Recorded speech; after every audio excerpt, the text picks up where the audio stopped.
I'm John Terzak, and welcome to another video cooking lesson with me here at the Seasoned Cook. Today I'm going to answer the question how to make home fries. God only knows there's dozens of ways to make home fries. I've made them, at least a half a dozen different ways myself, but the way I'm going to show you today is a little bit one of my favorites. I got about 16 small to medium sized new red potatoes here. I have a hot pan, and I have 3 or 4 cups of chicken stock here. We're going to pour the chicken stock right in this pan.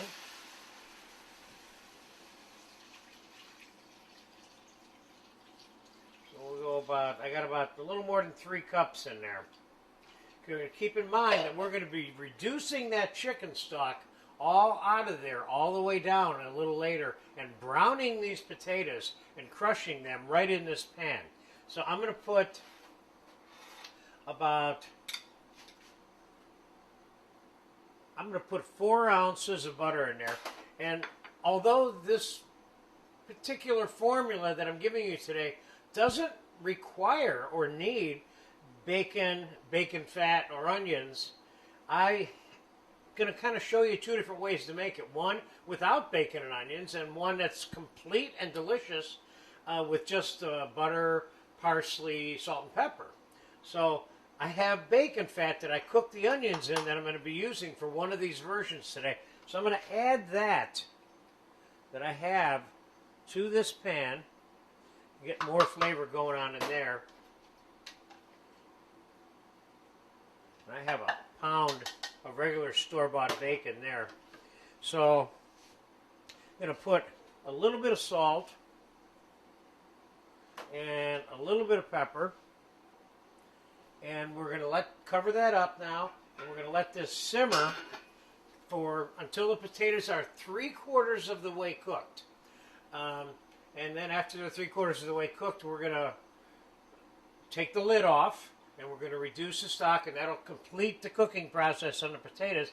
And then when all that's left in this pan is that butter and that bacon fat, then we're going to saute and crush the potatoes right in the pan. So I'll be back in 15-20 minutes when the potatoes are about 3/4 of the way cooked, and we'll take the lid off. These potatoes have been boiling for about 15 minutes. I just tested them, and if you can see here, they're 3/4 of the way. Some of the smaller ones are cooked more than that. But now I'm taking the cover off, and we're going to reduce all the chicken stock out. And if at any point during this cooking time I think that any of these potatoes are done, I'm going to pull them out. So that's what I'm going to do with a couple of these small ones right now, because we don't want to kill them.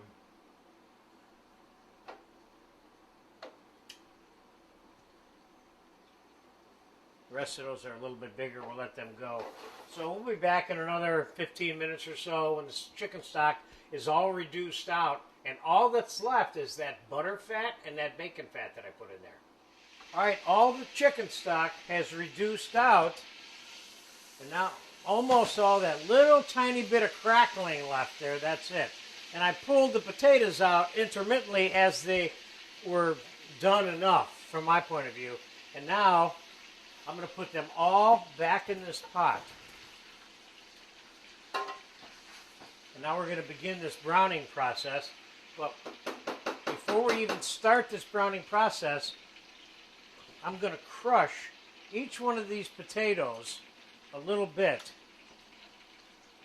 like so.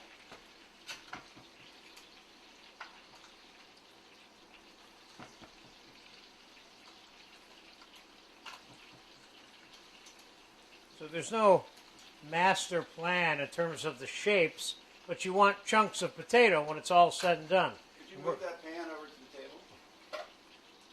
Yeah, I can. Everybody can see a little better.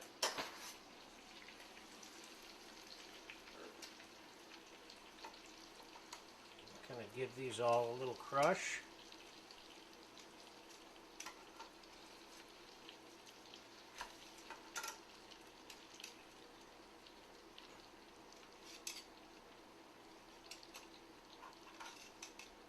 breaking up some of the big ones, a little more than the little ones.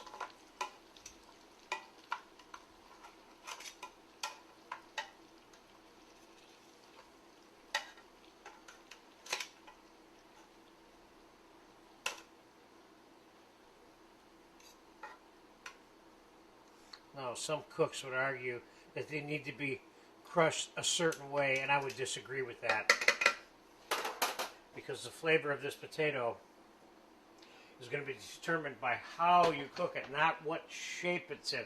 So now we'll fast forward a little bit here while this is starting to brown. When that side gets brown, then we'll turn each individual piece over to brown the other side.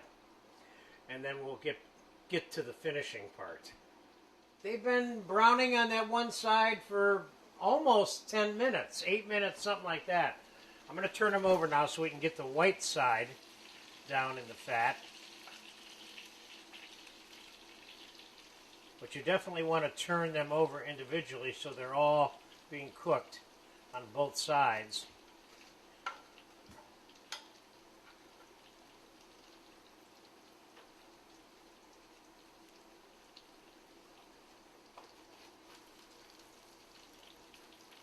These are starting to look like home fries.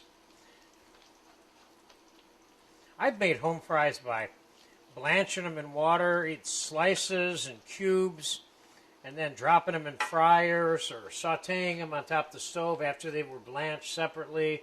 I've made them a bunch of different ways.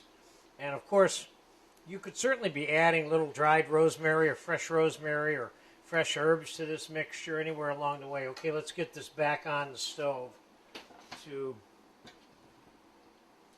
brown the other side there for about 10 minutes or so. We'll be back in a few minutes when they start to get a little bit browner, and then we'll talk about a couple of different ways that you can finish them. These are going to be good. Okay, we have about another 8-9 minutes of sauteing the potatoes, and they look pretty good. I think we can finish them off, and of course, if you like your potatoes a little browner, then just brown them some more. Now, I could take these and put them directly on a plate, but what I'm going to do here is I'm going to transfer them to a mixing bowl.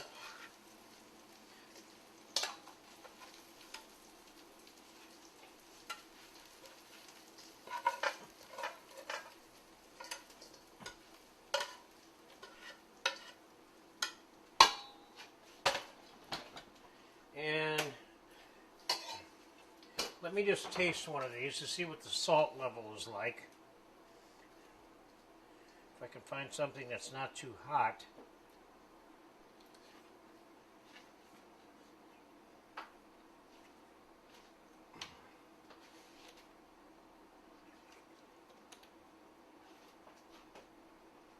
These need a little bit of salt, not much, and they need a little bit more pepper. And I'm going to put some chopped parsley in there, just for fun.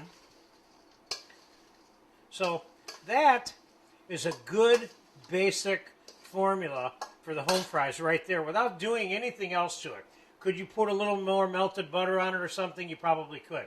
But what I'm going to do here is I'm going to add a little bit of bacon now to this. I'm adding about,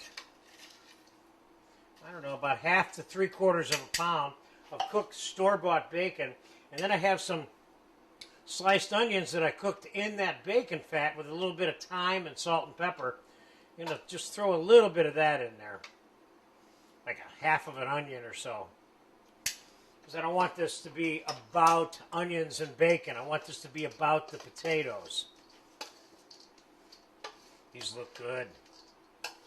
Let's go a little more parsley in there.